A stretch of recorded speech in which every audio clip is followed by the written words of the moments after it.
Dans le bouddhisme, la compassion est le souhait que les autres soient libérés de la souffrance et de ses causes. Elle se fonde sur l'appréciation des sentiments d'autrui, particulièrement lorsque nous avons traversé la même épreuve. Même si nous n'avons jamais vécu ce qu'ils traversent, nous pouvons nous mettre à leur place et ressentir à quel point cela doit être terrible. En imaginant à quel point nous voudrions en être libérés, nous aspirons fortement à ce que les autres le soient aussi. La compassion ouvre nos cœurs et nos esprits aux autres, nous sortant de la solitude et des limites auto-imposées de ne penser qu'à nous-mêmes. Nous faisons tous face à des problèmes dans la vie, et lorsque nous nous sentons connectés aux autres, nous surmontons l'isolement et l'anxiété. Être compatissant est scientifiquement prouvé comme nous rendant plus heureux et plus en sécurité. Prendre au sérieux la douleur et la souffrance des autres et vouloir aider nous donne une force intérieure et une confiance en soi. Si nous nous entraînons à développer la compassion, elle devient véritablement une source profonde de bien-être. La compassion devrait être active, nous motivant à prendre la responsabilité de soulager la souffrance des autres.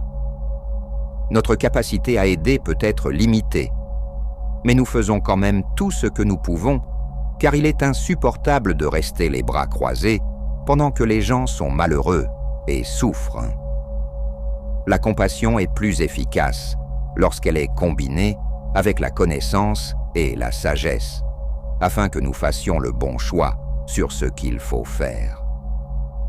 Si nous sommes émotionnellement assez matures pour ne pas être bouleversés ou découragés lorsque nous ne pouvons pas aider ou que nos suggestions ne fonctionnent pas, la compassion devient la plus forte motivation pour surmonter nos défauts et développer pleinement notre potentiel. Nous naissons tous avec le potentiel d'être compatissants, souhaitant que les autres soient délibérés de la souffrance et de ses causes. Nous pouvons développer cette capacité pour apporter un bénéfice incroyable à nous-mêmes et aux autres. La meilleure façon de commencer à développer la compassion est de limiter notre champ d'action aux personnes que nous rencontrons dans la vie réelle et en ligne, et peut-être à certains animaux. Lentement, nous nous entraînons à étendre notre compassion pour inclure tout le monde. Ceux que nous aimons, les étrangers, et même les personnes que nous n'aimons vraiment pas du tout. Nous continuons jusqu'à ce que notre compassion inclue le monde entier. La compassion, en revanche, vient d'un endroit très différent. Notre désir d'aider l'autre personne est motivé par l'amour, qui dans le bouddhisme est défini comme le souhait d'apporter le bonheur aux autres. Nous comprenons leur souffrance parce que nous avons aussi souffert. Et sur cette base empathique, notre souhait est de les aider à sortir de leur gouffre dans la mesure du possible. Nous ne prenons pas leur douleur comme la nôtre. En fait, notre expérience de la réalité est idéalement celle d'une paix et d'un bien-être sans limite. En tant que soignants bienveillants et calmement objectifs, nous pouvons offrir beaucoup plus que si nous étions pris dans l'émotion empathique. Fait intéressant, c'est quelque chose qui semble venir avec la formation médicale. Je ne doute pas que les médecins et les psychologues qui viennent dans notre centre bouddhiste soient des personnes compatissantes. Mais je sais aussi par observation au fil des années qu'en cas de crise, ils gardent la tête froide. La capacité de quelqu'un à s'émouvoir est très différente de sa capacité à agir avec compassion. S'émouvoir peut très bien être un obstacle. La conscience de soi est au cœur de ce paradoxe. Simplement comprendre clairement la différence entre l'empathie, la compassion et leur fonctionnement peut nous aider à réfléchir sur notre propre gestion mentale si nous nous sentons dépassés. La pleine conscience, cette pratique bouddhiste séculaire, est un autre outil utile. Dans un état calme et réfléchi, nous pouvons avoir décidé de pratiquer la compassion plutôt que l'empathie. Mais de retour dans le monde réel, il est trop facile pour nos bonnes intentions de s'évaporer dans l'insignifiance, alors que des habitudes mentales bien ancrées prennent le dessus. En cultivant la pleine conscience de nos propres pensées, que je considère parfois comme le lama dans mon esprit, nous avons plus de chances de nous rattraper avant d'avoir passé trop de temps dans un état d'empathie non contrôlé et de passer plutôt à un état de compassion. La base de toute guérison, plénitude de l'esprit et du corps est la méditation. Plus nous sommes familiers avec la vraie nature de notre propre esprit, plus nous nous identifions à cela, plutôt qu'aux pensées et émotions qui le traversent constamment. Dans un tel état, non seulement l'amour et la compassion surgissent sans effort, mais aussi la paix, la clarté et la perspicacité. Nous avons lâché prise sur notre sens habituel du soi, et nous voyons toutes choses comme les phénomènes temporaires, subjectifs et illusoires qu'elles sont réellement. Dans la voie de la compassion, chaque pas nous rapproche d'une compréhension plus profonde de nous-mêmes et des autres. C'est comme si nous découvrions un nouveau paysage intérieur, riche et complexe, à chaque tournant du chemin. La compassion active, c'est comme une main tendue dans l'obscurité. Elle ne se contente pas d'observer la souffrance d'autrui, mais s'engage à l'alléger. Imaginez un jardinier qui ne se contenterait pas de regarder une plante flétrie, mais qui prendrait le temps de l'arroser, de la nourrir, de lui offrir le soutien dont elle a besoin pour s'épanouir à nouveau. C'est ainsi que nous pouvons agir dans nos vies quotidiennes, en étant attentifs aux besoins de ceux qui nous entourent et en offrant notre aide de manière concrète et bienveillante. Allier la compassion à la sagesse, c'est comme naviguer sur un vaste océan avec une boussole fiable. La compassion est le vent qui gonfle nos voiles, nous poussant à agir, tandis que la sagesse est notre gouvernail, nous guidant vers les actions les plus bénéfiques. Sans sagesse, nous risquons de nous perdre dans des eaux tumultueuses, malgré nos bonnes intentions. Avec elle, nous pouvons naviguer habilement, choisissant les meilleures routes pour apporter une aide véritable. Le développement progressif de la compassion ressemble à l'élargissement des cercles concentriques formés par une pierre jetée dans un étang. Au début, notre compassion peut être limitée à notre entourage immédiat, comme les premiers cercles près du point d'impact. Mais avec le temps et la pratique, ces cercles s'étendent, englobant de plus en plus de personnes, jusqu'à ce que notre compassion atteigne les rives les plus lointaines de notre conscience, incluant même ceux que nous considérions autrefois comme des adversaires. La distinction entre empathie et compassion est subtile mais cruciale, comme la différence entre se noyer avec quelqu'un et lui lancer une bouée de sauvetage. L'empathie nous fait ressentir la douleur de l'autre, ce qui peut parfois nous submerger. La compassion, elle, nous permet de rester sur la rive, solide et stable, tout en tendant une main secourable. C'est particulièrement important pour ceux qui travaillent dans des domaines où ils sont constamment confrontés à la souffrance d'autrui. La pleine conscience est comme un phare dans la nuit de nos réactions automatiques. Elle éclaire nos pensées et nos émotions, nous permettant de voir clairement ce qui se passe en nous et autour de nous. Grâce à cette lumière, nous pouvons choisir consciemment de réagir avec compassion plutôt que de nous laisser emporter par des réflexes moins bienveillants. Enfin, la méditation est comme le terreau fertile dans lequel la graine de la compassion peut germer et s'épanouir.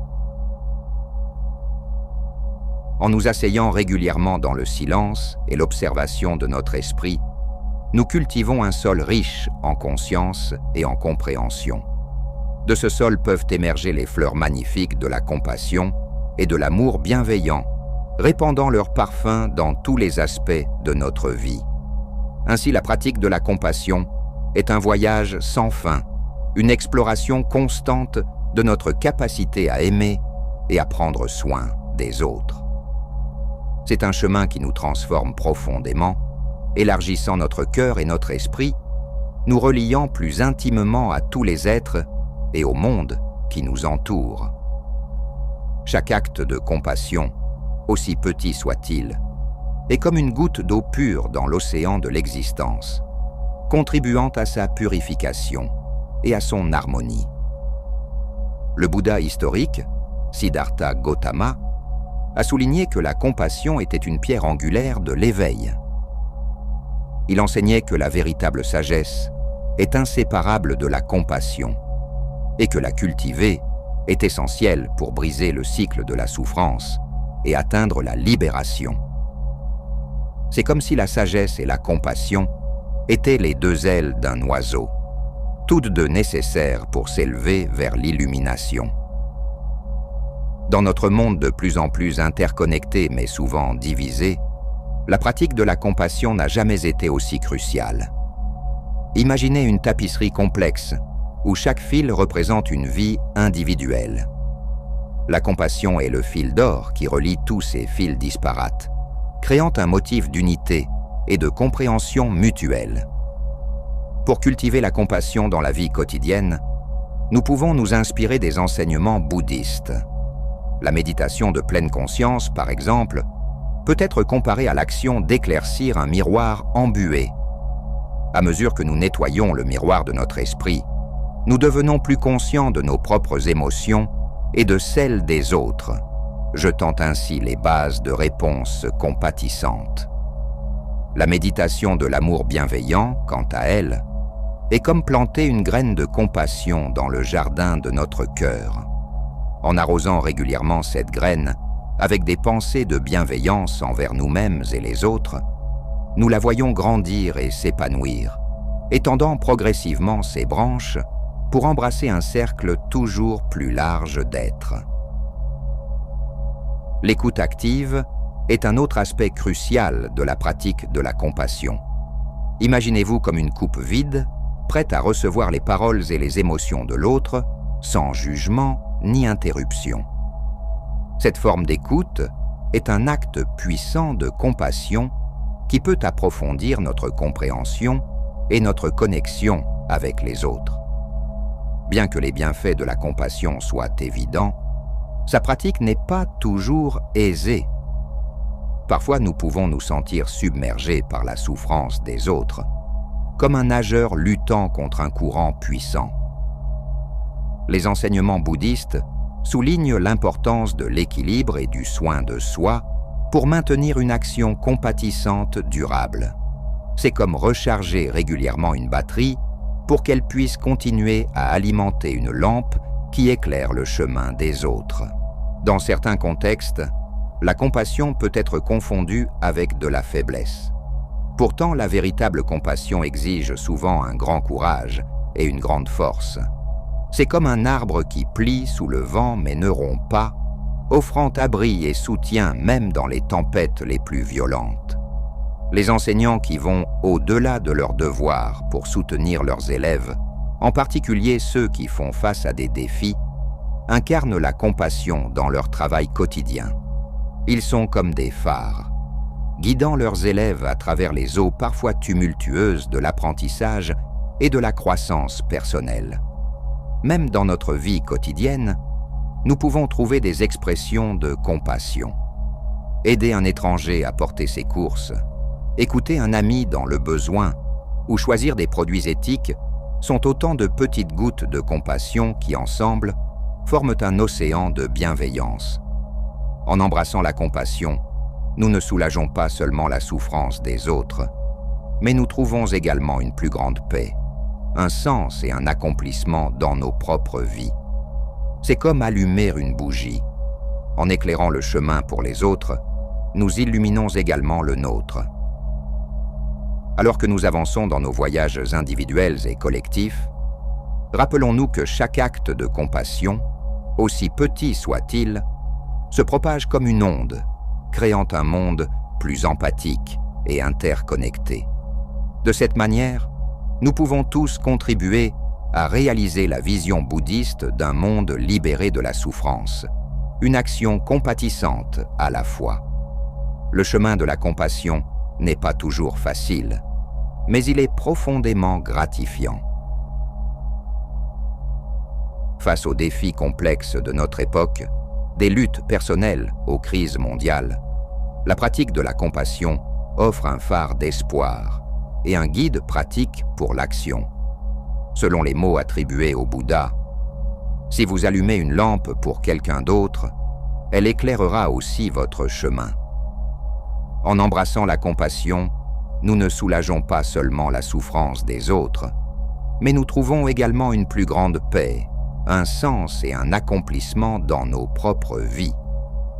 Alors que nous avançons dans nos parcours individuels et collectifs, rappelons-nous que chaque acte de compassion, aussi petit soit-il, se propage comme une onde, créant un monde plus empathique et interconnecté. De cette façon, nous pouvons tous contribuer à réaliser la vision bouddhiste d'un monde libéré de la souffrance, une action compatissante à la fois.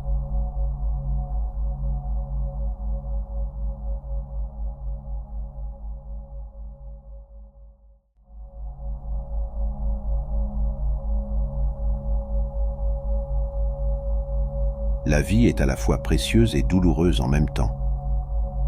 Nous apprécions rarement la beauté de notre existence jusqu'à ce que nous soyons confrontés à l'infortune. Beaucoup d'entre nous considèrent les plaisirs les plus simples de la vie comme acquis, jusqu'à ce que nous devions vivre sans ces luxes. Que ce soit votre santé, un être cher, ou même quelque chose d'aussi banal que l'électricité, la vérité ironique est que nous ne savons pas vraiment ce que nous avons jusqu'à ce que nous le perdions. Lorsque nous nous enfermons dans l'auto-apitoiement et adoptons une identité de victime arbitraire, nous nous engageons dans un cycle sans fin de souffrance. Notre énergie est basse et la joie est rarement invitée à prendre le thé. Dans cet espace sombre, nous ne voyons pas la lumière. Bien que la souffrance soit douloureuse, elle ne doit pas être une victime inutile et dénuée de sens. Vous pouvez soit devenir meilleur, soit devenir amer. Le choix vous appartient. La souffrance peut conduire à la gratitude si vous vous y rendez. Alors, comment vous rendez-vous à la douleur et à la souffrance? Par une vie consciente. Dans la pensée taoïste, la gratitude tourne autour de l'harmonisation avec le flux naturel de l'univers, conduisant à la paix intérieure et à la satisfaction. Elle enseigne que la gratitude est une force puissante pour la guérison et la transformation, aidant à surmonter toutes les émotions négatives et à cultiver une énergie positive. La gratitude vient directement de votre nature.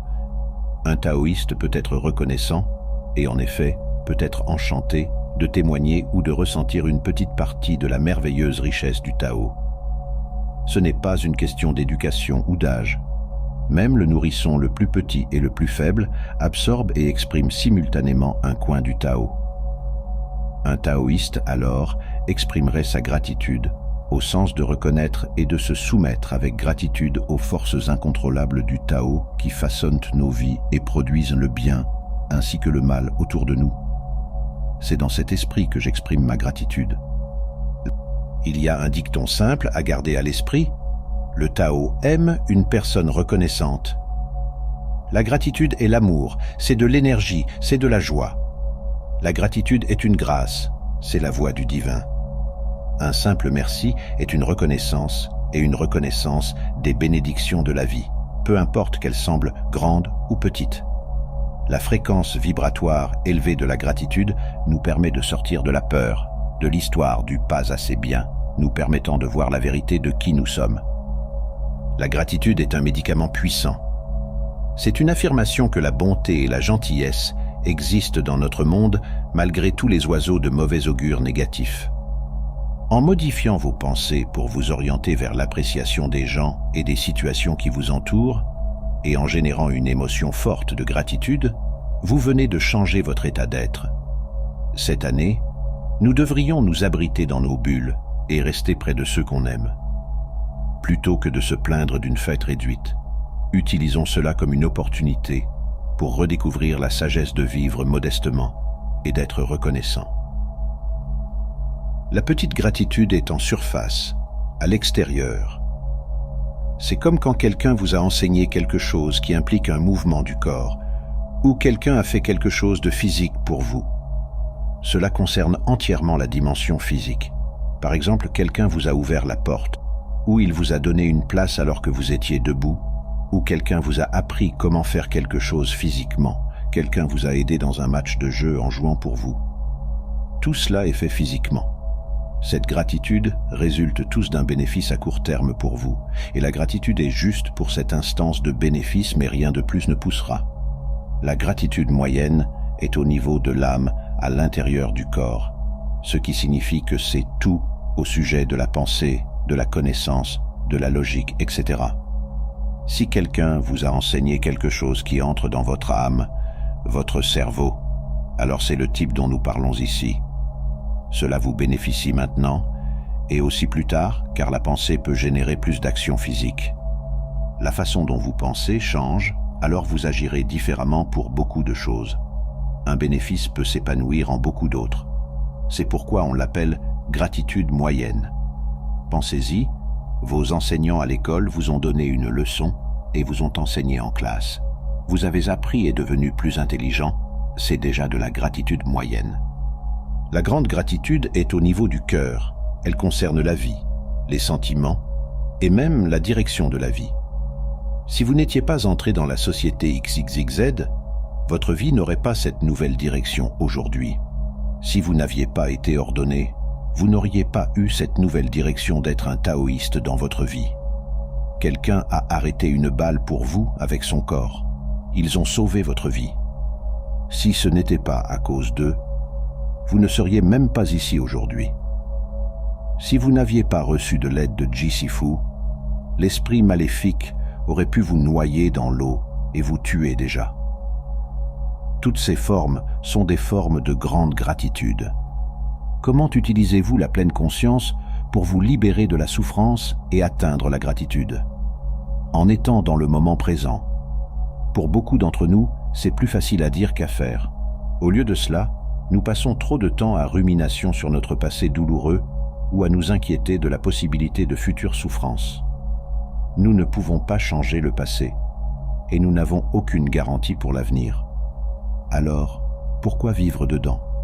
Vivre consciemment dans le maintenant nous permet d'être présent et de vivre l'écoulement du temps. Quelle que soit l'émotion ou la pensée que vous ressentez, qu'elle soit positive ou négative, avec le temps, elle doit passer. Le moment où vous lisez ces mots vient de passer. Essayez de le retenir. Vous ne pouvez pas. C'est ce que signifie « cela aussi passera ». Chaque moment se dirige vers le moment suivant. Être présent dans ce moment tel qu'il se produit conduit à la pleine conscience. Souvenez-vous de l'expression « le temps guérit ». C'est en réalité vrai. Le passage du temps entraîne l'estompage de nos expériences émotionnelles. Si vous vous sentez misérable avec des pensées douloureuses, cela passera. De même, si vous ressentez de la joie avec des pensées heureuses, cela aussi passera. Quoi que ce soit, cela doit passer. Restez simplement dans le moment présent et observez vos émotions de manière non judicieuse, plutôt que de vous laisser emporter par une pensée négative après l'autre. Plutôt que de donner plus de sens à la pensée négative qu'elle ne vaut, ou d'évaluer l'émotion avec plus de valeur qu'elle ne vaut, concentrez-vous sur le moment présent pour laisser le temps passer et commencer la guérison. Rien ne peut être statique. Tout évolue et passe. Et le temps ne peut pas être recyclé. Comment atteindre la pleine conscience? Il n'y a pas de réalisation définitive de la pleine conscience, surtout quand l'essence de celle-ci est de vider votre esprit. La pleine conscience est simplement un état d'être sans ajouter de jugements inutiles de valeur bonne ou mauvaise. Cependant, comme cela peut être plutôt difficile, il est important de reconnaître et d'être conscient qu'un ne peut pas exister sans l'autre. Avec le bien vient le mal.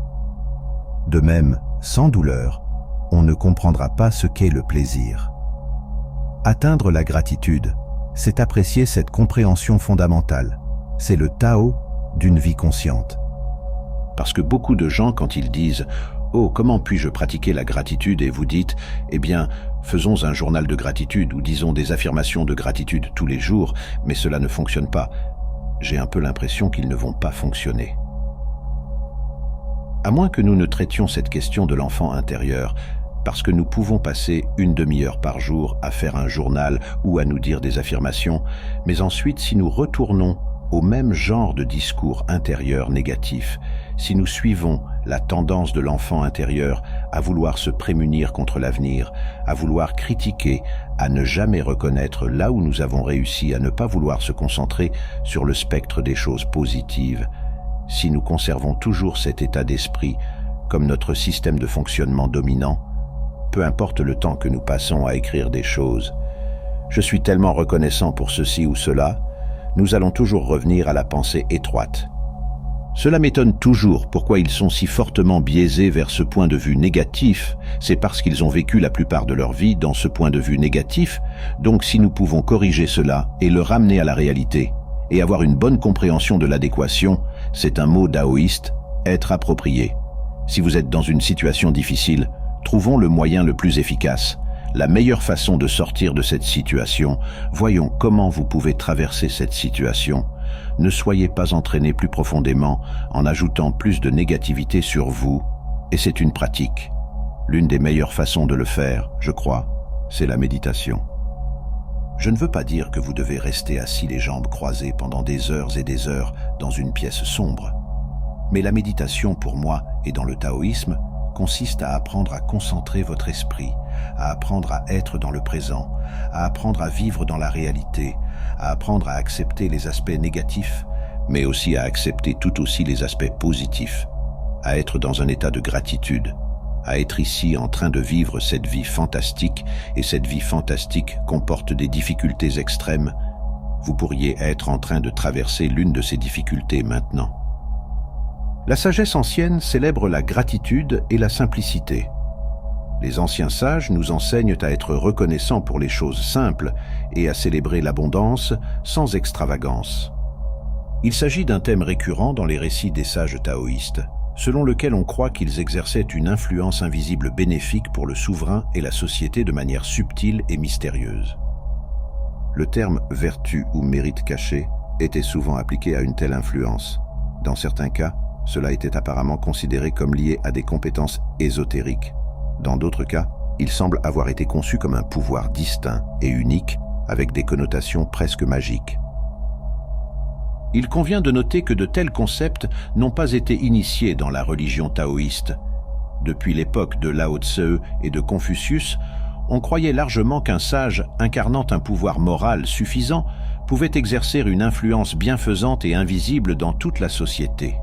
Selon Lao Tse, le désintéressement est une qualité essentielle du Tao lui-même, l'origine transcendante et la force directrice de l'univers. Le Tao bénéficie à toute chose sans attendre éloge ni récompense. Dans le domaine humain, l'idéal de Lao Tse était le sage, un individu qui émule avec succès le Tao. Le sage est décrit comme celui qui se perfectionne lui-même et bénéficie aux autres de la manière silencieuse et désintéressée du Tao lui-même. On dit de lui qu'il est bienveillant et fidèle envers tous, indépendamment du comportement des autres, et qu'il accepte les besoins et les intérêts des autres comme les siens. En fait, on dit qu'il chérit la bienveillance comme son trésor principal dans la vie.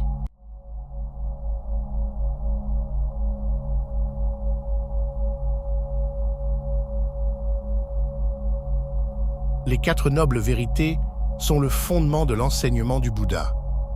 Ces 4 perceptions, en apparence simples, sont en réalité si profondes que l'on peut passer toute une vie à en comprendre seulement une.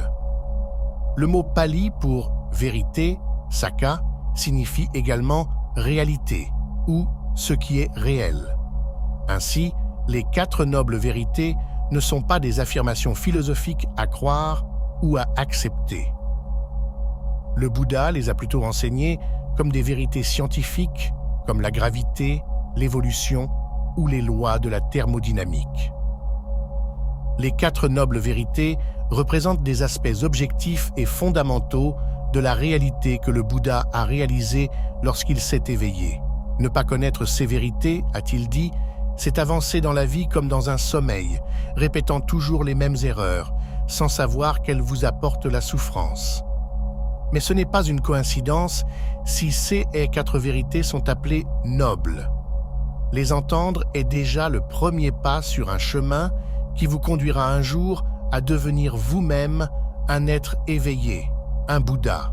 Alors, explorons les 4 nobles vérités du Bouddha et voyons comment ces enseignements anciens peuvent enrichir nos propres vies en tant qu'êtres sensibles luttant avec le mystère de la vie. La première noble vérité est que la vie est pleine de dukkha. Maintenant, qu'est-ce que le dukkha? La plupart des gens traduisent ce mot pali par souffrance, mais c'est seulement partiellement correct, et cela peut être trompeur. Souffrance est un mot anglais très fort que nous utilisons rarement. Nous disons que nous avons passé une journée stressante au travail, ou que nous sommes en colère d'avoir perdu nos écouteurs, ou que nous regrettons de ne pas avoir parlé à notre béguin au lycée. La vie est pleine de telles expériences désagréables, mais les appeler souffrance est un peu exagéré. Le Bouddha a voulu dire de telles choses avec dukkha, mais il a également voulu dire tellement plus. Par exemple, perdre ses clés est dukkha, mais perdre un être cher est dukkha.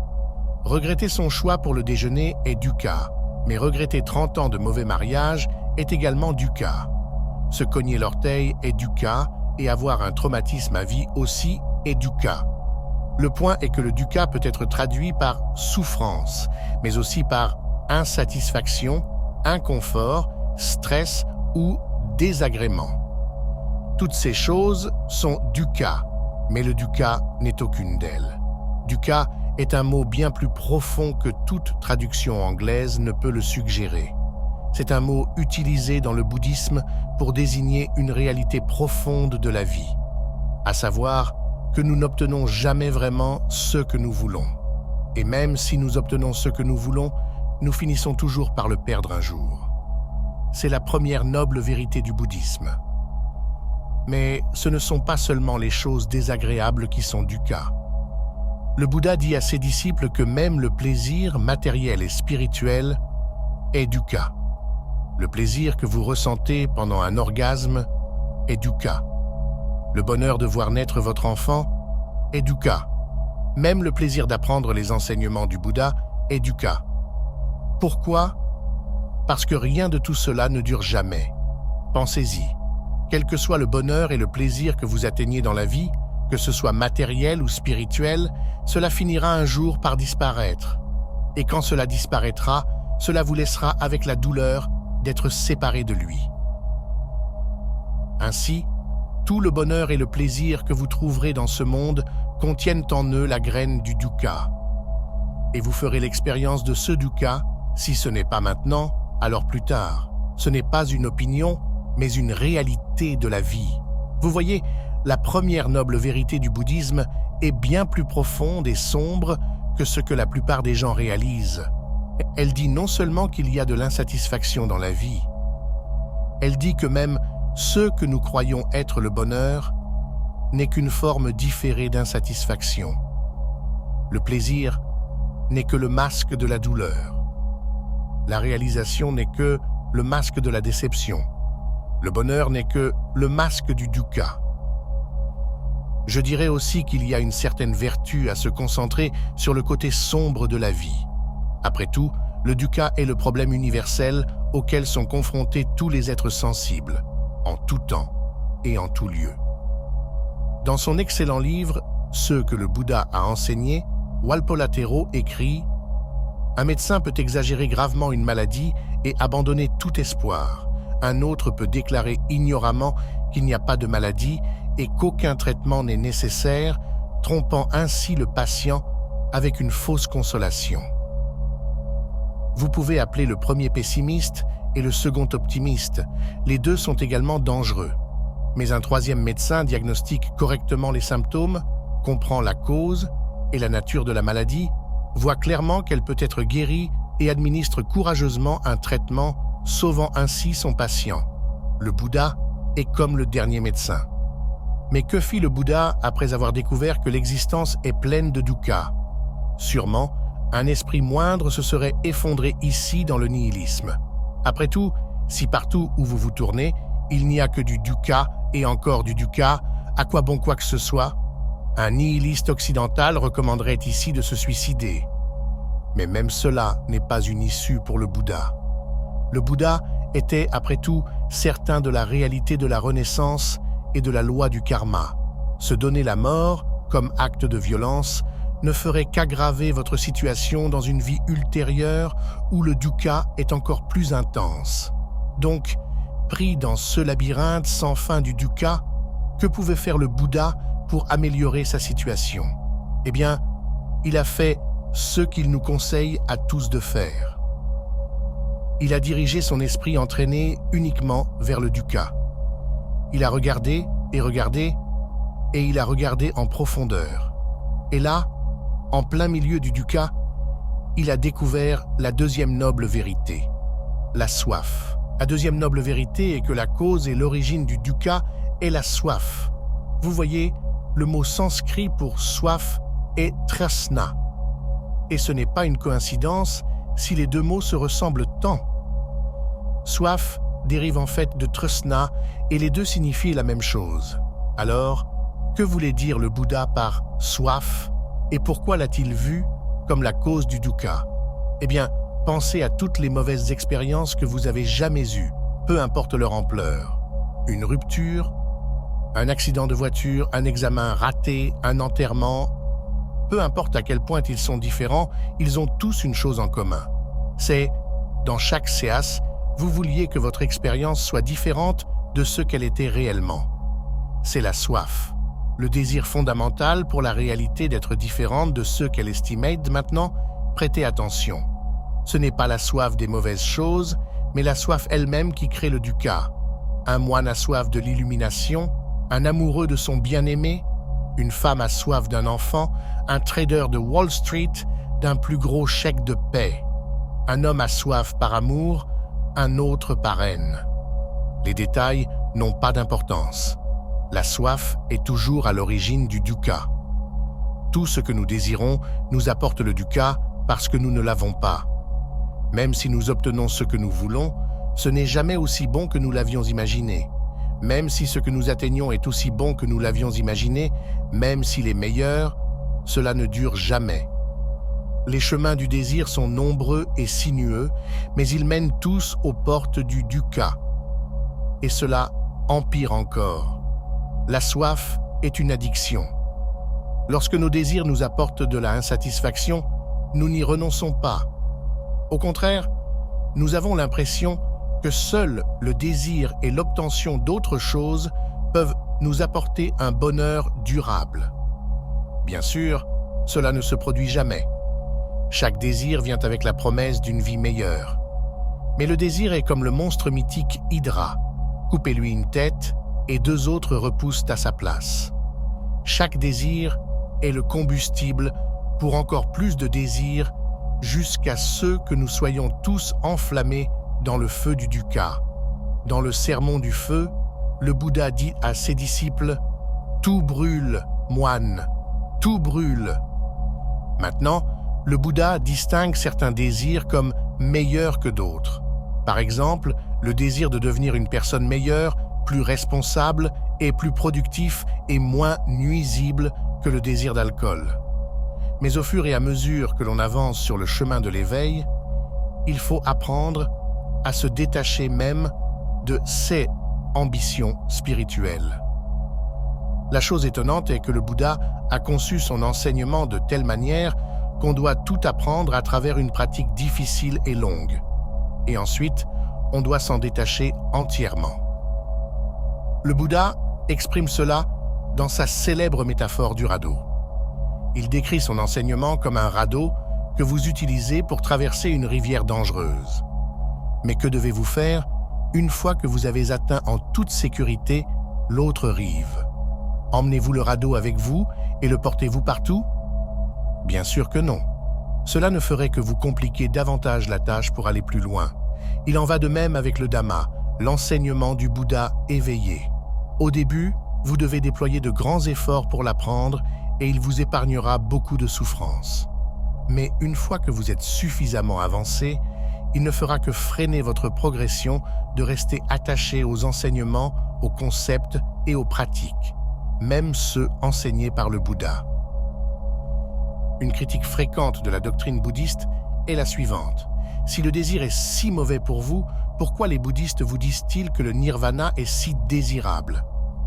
Cette question pourrait sembler indiquer une erreur dans l'enseignement du Bouddha, mais c'est la question elle-même qui est erroneusement posée. C'est comme demander « quand un feu s'éteint, où va-t-il » C'est une question invalide. Elle utilise des mots de manière absurde qui semblent avoir du sens si l'on ne connaît pas leur véritable signification. Si l'on sait ce que signifie s'éteindre pour un feu, on ne demanderait pas où est allé le feu. De même, si l'on a une idée de ce qu'est le nirvana, on ne dirait pas que c'est un objet de désir. Mais qu'est-ce que le nirvana? Et s'il est le point culminant de la pratique bouddhiste, comment ne peut-il pas être un objet de désir? Pour répondre à cela, nous devons examiner la troisième noble vérité que le Bouddha a découverte. Si la première noble vérité nous donne le symptôme, le dukkha, la deuxième noble vérité nous donne la maladie dont tous les hommes souffrent, la soif.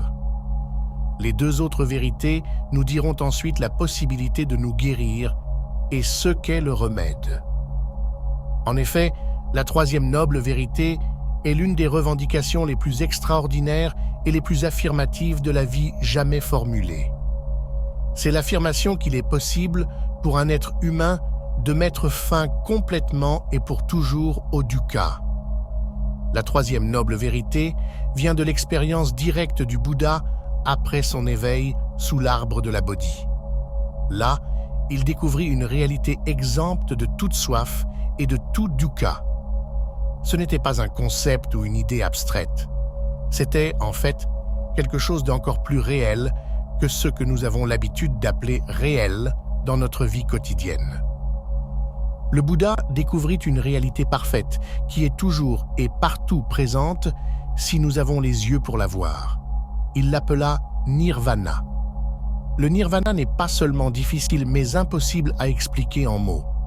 Nous avons créé des mots pour parler du monde illusoire que nous expérimentons avec nos sens.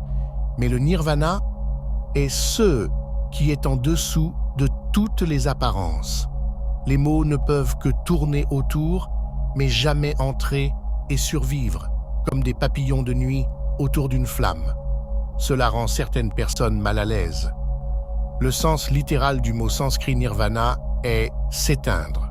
Par exemple, lorsqu'un feu s'éteint, il nirvana. Le nirvana n'est pas un état ou une chose, mais une transition. Ainsi, lorsque les gens disent que le Bouddha a atteint le nirvana, cela est trompeur. Il est plus approprié de dire que le Bouddha s'est éteint. Mais qu'est-ce qui s'éteint exactement pendant le nirvana? Eh bien, il y a une très longue réponse que nous laisserons pour une vidéo séparée uniquement sur le nirvana. La réponse courte est que le nirvana est l'extinction de la soif. Toutes les préférences et les aversions, tout désir et attachement, toute haine, avidité et illusion, tout sentiment d'être un moi séparé. Ces flammes qui transforment nos vies en un enfer vivant s'éteignent toutes pendant le nirvana. Vous voyez donc, il est absurde de dire que le nirvana est quelque chose que vous désirez. Le nirvana, par définition, est la fin de tout désir.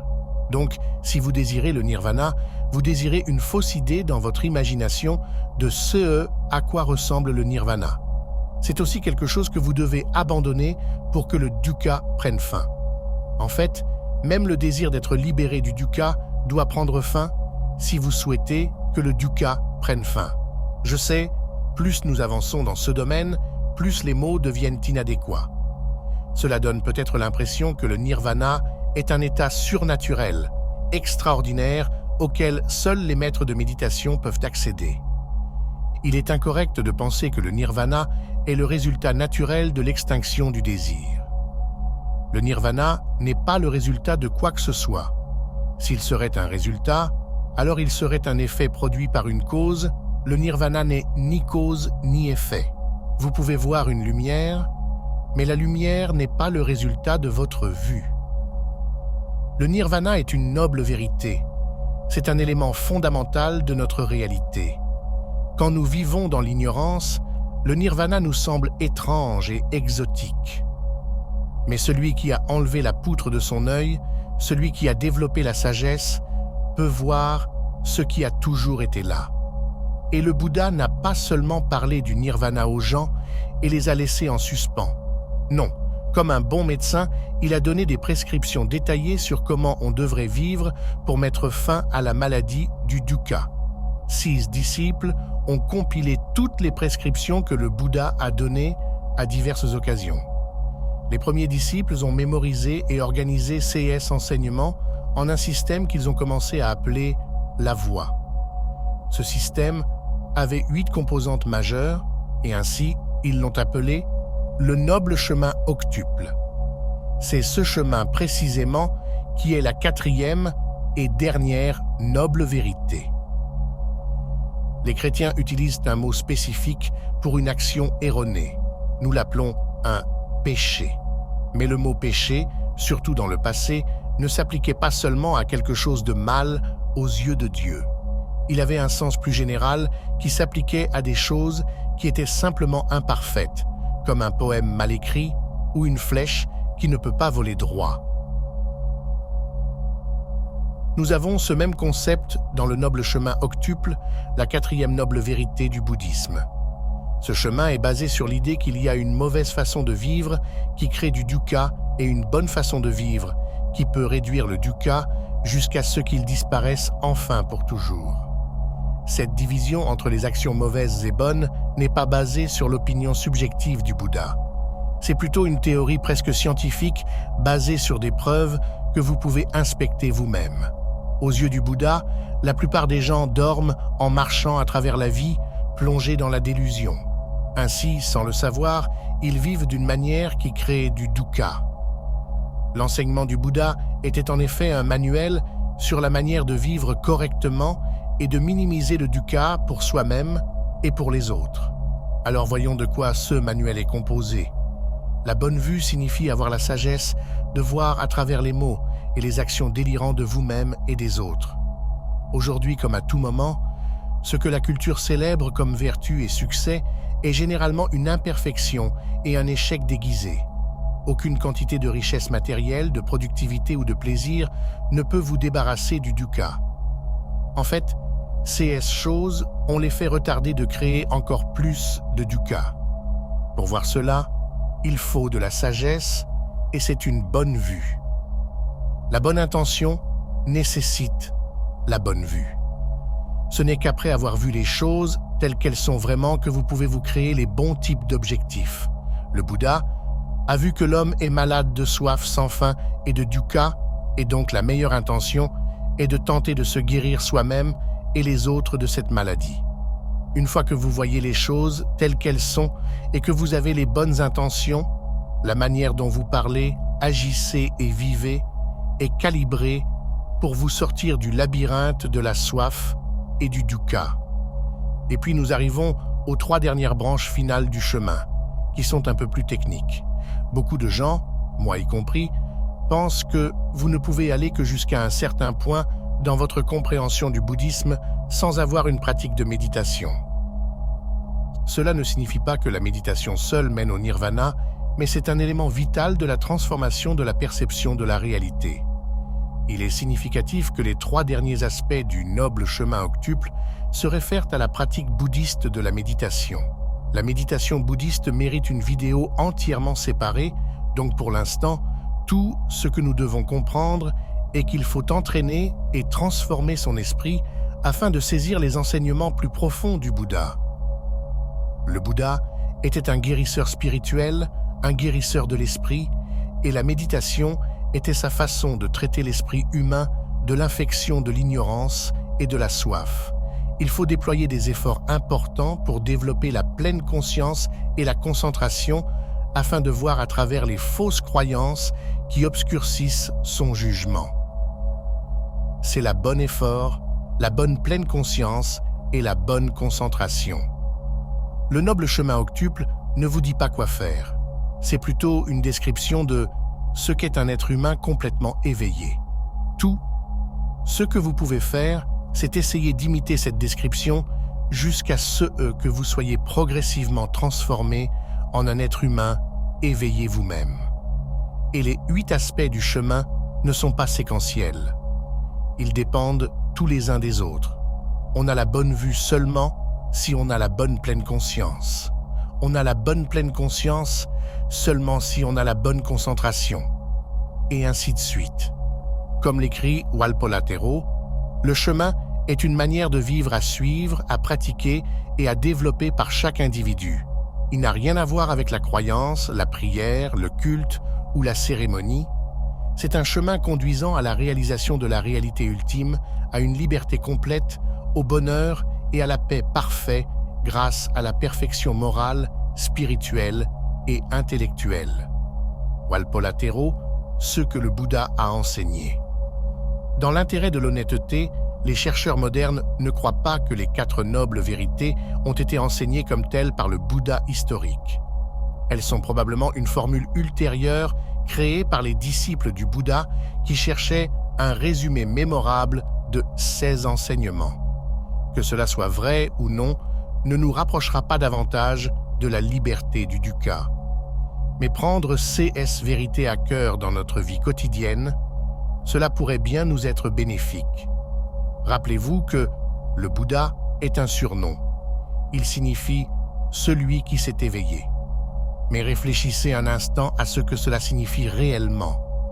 Ce n'est pas juste une métaphore. Le Bouddha nous dit qu'il y a un changement de conscience que nous pouvons réaliser qui est comparable à se réveiller d'un sommeil. Il parle de rien de moins qu'une transformation totale de sa réalité qui commence et se termine dans sa conscience. Et cette transformation est vers la vérité, vers, pour ainsi dire, la vraie réalité. C'est la fin du sommeil, la fin des fausses histoires, opinions et croyances que nous avons tous en nous. Le plus important, c'est la fin du dukkha. Le Bouddha, quand il a finalement perfectionné son esprit, a vu que l'existence humaine est un cauchemar. Mais alors il s'est réveillé. Ces enseignements depuis ce jour-là, ces 4 nobles vérités, sont comme des mots qu'il nous murmure à l'oreille, essayant de nous réveiller aussi. Chers amis de ma chaîne YouTube, je tiens à prendre un moment pour exprimer ma sincère gratitude à chacun de vous. Votre présence sur ma chaîne et le temps que vous consacrez à regarder mes vidéos ont une signification bien plus profonde que de simples statistiques. Votre soutien me motive et m'inspire à créer toujours plus. J'apprécie vraiment chaque moment que nous partageons sur cette plateforme. Si ma chaîne peut apporter ne serait-ce qu'un petit moment de joie, de réflexion ou d'évasion dans votre vie, alors elle atteint son objectif. Merci.